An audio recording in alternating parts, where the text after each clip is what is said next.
To Anachron in heaven, where he sat in full glee, a few sons of harmony sent a petition that he their inspirer and patron would be. When this answer arrived from the jolly old Grecian. Now, that sounds quite a bit like the Star-Spangled Banner, doesn't it? But it's not. It's the original song, a kind of British drinking song, really a society song, that the Star-Spangled Banner's melody was based on.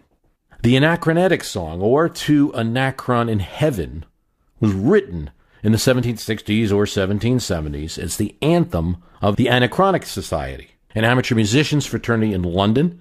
But the song went way beyond this one little society of informal music players, and it became a popular song.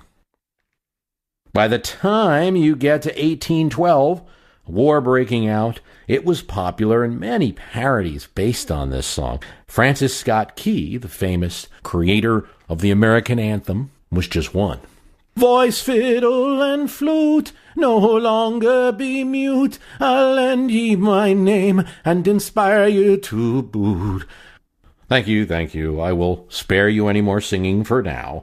One of the complaints about the United States anthem is that it's darn hard to sing sometimes. It wasn't meant to be sung by a crowd.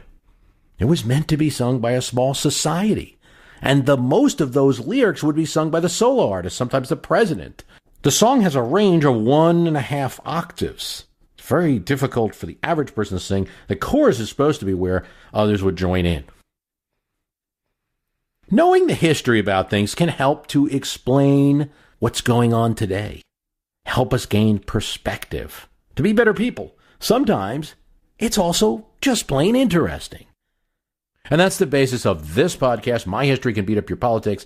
And today, I'd like to take a brief moment of your time in a promotion, and we have a special offer. So go to the website. It's at www.myhistorycanbeatupyourpoliticspremium.com. myhistorycanbeatupyourpoliticspremium.com, and you'll get the extra podcast from My History Can Beat Up Your Politics with extra stuff. But first, a little more about that Star-Spangled Banner. Francis Scott Key was negotiating the release of a British prisoner on board the HMS Surprise.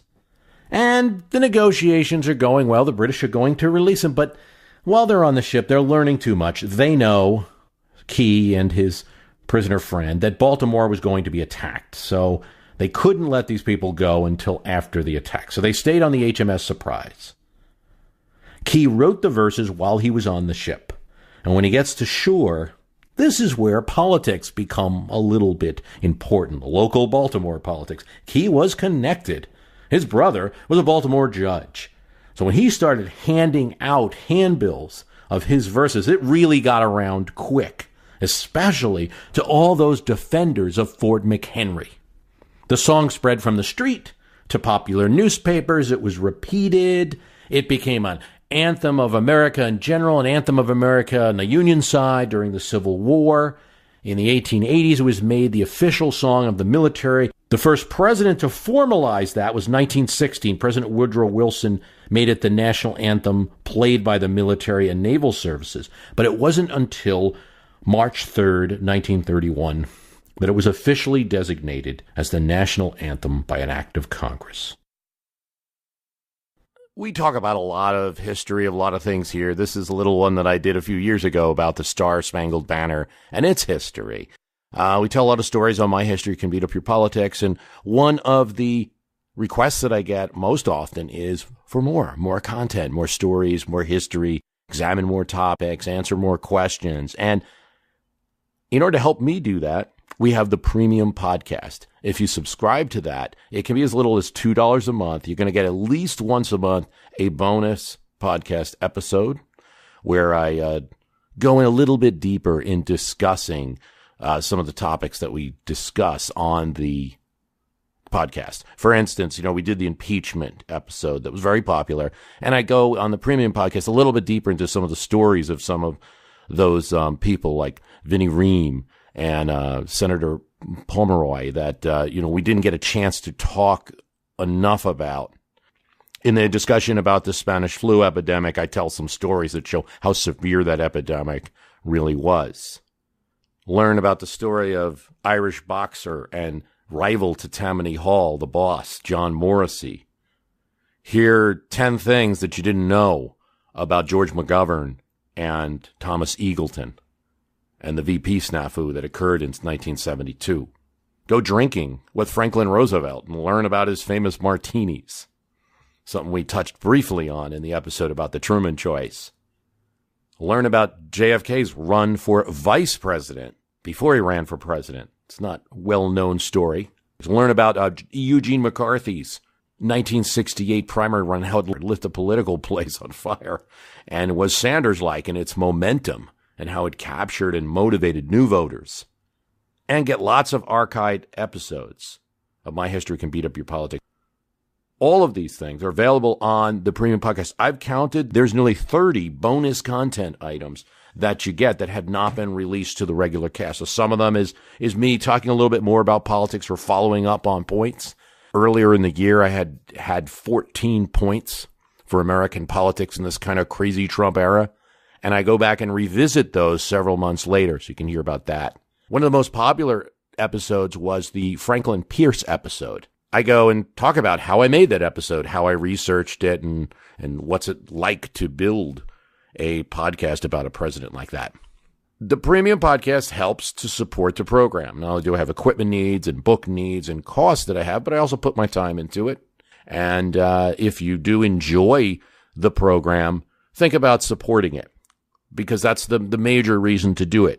But you also get stuff. So go to the website. It's at www.myhistorycanbeatupyourpoliticspremium.com. myhistorycanbeatupyourpoliticspremium.com, and you'll get the extra podcast from My History Can Beat Up Your Politics with extra stuff and archived episodes.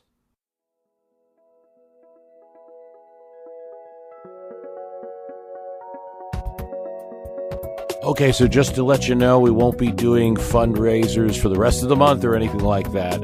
Coming up next, in the next episode, we will have David Priest, the author of The President's Book of Secrets, about the president's daily briefing. And he's going to talk about his experience at the CIA and all of the other people besides the president who receive intelligence. So David Priest's appearance was one of the more popular interviews that we've done this year. We look forward to speaking with him again. Here's a little snippet. Is that something that's talked about in the agencies? Like, gosh, we're creating a lot of product here. Are we creating too much that it can't be used, or we have to trim it, or things like that? I think there is an issue of focus and who do you need to provide information to and how. The best example of that playing out with the vice presidency and the rise in the modern era of the vice president as an actual senior customer as opposed to an afterthought is with Walter Mondale. Walter Mondale with Jimmy Carter was given vast responsibilities and overall advisor job. He actually saw the same copy of the president's daily brief as Carter saw. After Carter saw it and made notes in it, that copy would go to Walter Mondale, who would therefore get insight not only into the intelligence, but also into Carter's thinking. So agency officers realized, okay, so we've got a product going to both people. Clearly, they're getting some insight on it from each other, and they would have to have conversations with people like the National Security Advisor to find out, all right, so what's going on? What could be useful? What would be more or less useful? You got more episodes. And depending on your level of membership, you get archived. Now, I've done something new, and this is our special offer for the end of the year. Any level, you're going to get access to some archived episodes. All right? If you join at the Friends, that's $2 a month. You get now 25 of the most popular episodes by number of downloads. If you join the Chester Arthur Club, that's $4 a month. You get 100 archived episodes. If you join the Grover Cleveland Club at $8 a month, you get the whole archive.